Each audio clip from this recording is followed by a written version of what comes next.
Hey guys, Kyle here. Sa video na to today, papakita ko sa inyo kung paano kayo makakakuha ng pinakamurang domain names. At yung pinakasimpleng way para gawin to ay gamit ang service na Namecheap. Ang Namecheap ay isa sa pinakamadaling paraan para makakuha ng amazing na domain name sa sobrang murang price. Hindi mo kailangan ng malaking budget. At meron silang access sa ilan sa best domain names out there. Kahit anong klaseng business ang plan mong simulan. Ngayon, isa pa sa mga tanong na madalas kong makita ay kung paano kumuha ng domain sa Namecheap. Tapos, ilink to sa website builder. Medyo tricky itong process na to, pero sa video na to, i-walk through ko kayo step by step. Papakita ko exactly kung paano gawin to. I-cover natin lahat ng kailangan mong malaman para by the end of this video, meron ka ng fully set up, ready to go na domain name. So, without further ado, let's get into it. Okay, so first things first. Kung interesado kang magsimula sa Namecheap, highly recommended kung gamitin mo yung link sa description sa baba. Pag-click mo nun, mapupunta ka sa isang page na ganito yung itsura. Makikita mo dito marami silang services na pwede mong pagpilian. Meron silang domain names, hosting options, WordPress integrations, email marketing tools, security services, transfer services, at marami pang iba. Pero para sa video na to, ipapakita ko sa inyo kung paano magsimula sa domain name para sa website mo. Super dali lang ng process na to at ipapakita ko sa mga susunod na steps kung paano mo to pwedeng gawin ng ikaw lang. Unang step, i-register mo yung domain name mo. Basically, gagamitin mo yung domain name na to bilang address ng actual website mo. Makikita mo dito sa page na to ng website na sa mismong unang page pa lang, ipoprompt ka na agad para magsimulang mag-register ng domain name. Para sa specific example na to, sabihin na lang natin na gumagawa tayo ng print-on-demand store na basically isang e-commerce store para sa clothing na ginagawa lang kapag may pumasok na order. Isa sa mga unang bagay na kailangan natin gawin ay mag-isip ng pangalan para sa business natin. Kaya kung wala ka pang business name, make sure na mag-come up ka na muna sa isa. Kapag may magandang pangalan ka na, pwede mong i-check kung available pa yung domain name na yon sa pamamagitan ng pag-type ng domain name sa search box dito. Magta-type lang tayo ng isang example. Kunwari, print on demand is awesome. Example lang to obviously. Tapos, i-click natin yung search button at lalabas na dapat lahat ng iba't ibang domain names na pwede nating pagpilian. Makikita mo dito na pwede nating makuha yung printondemandisawesome.com sa halagang $11.28 per year na sobrang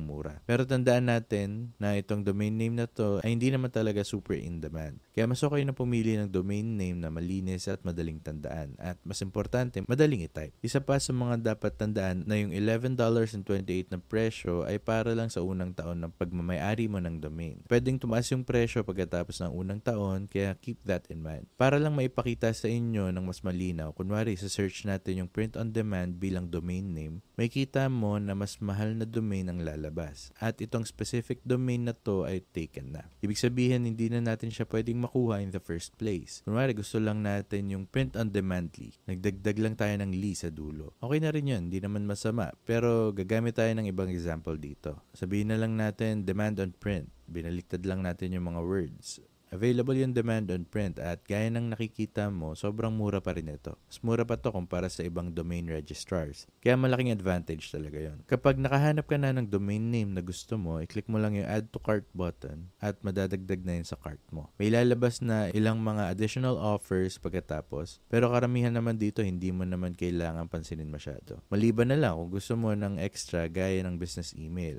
Halimbawa, yourname@yourdomainname.com. Magamit mo to kung gusto mong magbukang mas professional lalo na kung nag-advertise ka ng business mo or gusto mong makipag-collab at magpapadala ng email sa iyo yung mga tao. Kapag okay na lahat ng details, punta tayo sa checkout na makikita sa cart page sa taas. Click natin yung cart page at makikita mo dito na makakakuha tayo ng 25% off sa first year. I-check mo lang na tama lahat ng settings tapos i-click mo yung confirm order button. Dadaling ka na nito sa loob at officially mabibili mo na yung domain name mo. Building your website. Ngayon para sa next big steps. Sisimulan na natin ang pagbuo ng website. Kapag fully built na yung website mo, pwede mo nang i-attach yung domain name na binili mo at magkaroon ng fully functioning website gamit ang custom domain mo. Isa sa pinakamadaling paraan para gumawa ng website ay gamit ang Framer. Kung interested kayo, gamitin nyo yung link sa description para makapagsimula. Sa opinion ko, isa to sa best website builders out there. At yung personal website ko para sa business, naka-associate din mismo sa Framer. Para lang ipakita sa inyo ng mabilis yung example, Ito yung Framer built website ko. Meron tong custom animations at ginawa ko lahat gamit lang ang Framer. Walang custom code. Walang kung ano-ano pang komplikado. Ginawa ko lang talaga lahat sa loob ng Framer. At yung resulta, sobrang impressive. Katulad nitong header bar na nagsishrink at nag-expand kapag gusto ko. Ang galing, di ba? Connecting your domain to Framer. Isa sa mga kailangan kong gawin para lumabas yung domain name ko sa mismong website ay pupunta ako sa Framer settings at i-update ko yung domain name doon. Para maka-attach ng custom domain name sa website mo, pumunta ka sa Framer dashboard. Pagkatapos i-click mo yung 3 dots sa tabi ng project mo. Pag-click mo nun, pwede ka nang pumasok sa project settings. Tapos i-click mo yung open settings button. Pag bukas ng project settings, punta ka sa domains tab. Dito mo isa-setup yung domain mo. Pag nasa domains tab ka na, scroll ka lang pababa sa custom domain at i-add mo lang yung custom domain mo. Ganun lang kasimple. I-add mo lang at automatic nang ma-update yung domain mo papunta sa actual custom domain. Pagkatapos nun, ready to go ka na. Meron ka ng fully functioning website gamit ang custom domain. Lahat yan sa murang presyo gamit ang service tulad ng Namecheap. Kung may mga questions kayo tungkol sa process na to, i-comment nyo lang sa baba. Don't forget to like this video at i-hit ang subscribe button para hindi nyo ma-miss ang mga future videos. Paalala lang din, yung mga links sa description ay affiliate links. At pwede kaming financially mag-benefit gamit yon. Pero walang dagdag na cost para sa'yo. Sana nagustuhan nyo tong video na to at excited na ako makita kayo sa future content namin.